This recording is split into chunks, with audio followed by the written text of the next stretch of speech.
Katulad ng dati, uulan din sa tagsibol. Mapupuno ng ani ang mga giikan, aapaw ang alak at langis sa mga pisaan.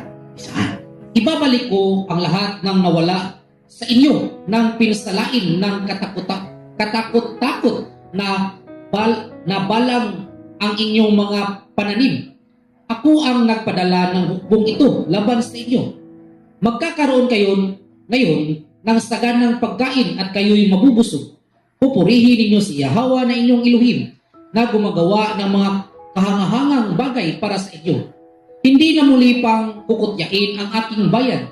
Kaya nga malalaman ninyo na ako'y suma sa inyo at akong si Yahweh lamang ang inyong Elohim. Hindi na muling hahamakin ang aking bayan.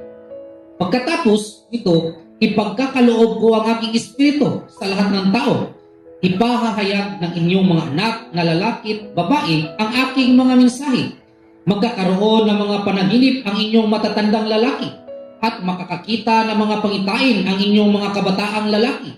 Sa panahong iyon, ibubuhos ko rin ang aking espiritu maging sa mga alipin, lalaki man o babae. Amen. So, sa nabasang talata, ngayon bilang alam mo na ang nativity mo, pagkatao mo, bilang hinubog ka, hinulma ka, original na disenyo sa wangis ng Elohim, ano ang winepress of vision na maituturing mo sa buhay mo? Or sa iyong pagkatao? Ano ang winepress of vision? Ano kaya ito? Kung ikaw sis, ano kaya para sa'yo ang winepress of vision? Bukanan sa bino sa mga pananaon, unsa ka ni siya? Unsa ka ni siya nga ideya? Ha? Kasinatian? Para unsa man siya paggamit? Ang winepress of vision tumutukoy sa mga karanasan sa buhay na tiningnan mo ito at iyong, kung sabi pa, ginawa mong karunungan.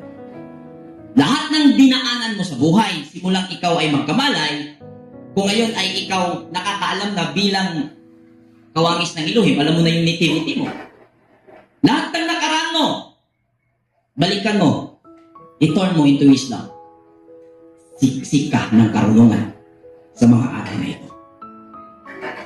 Unbreakable ka. Amen po ba?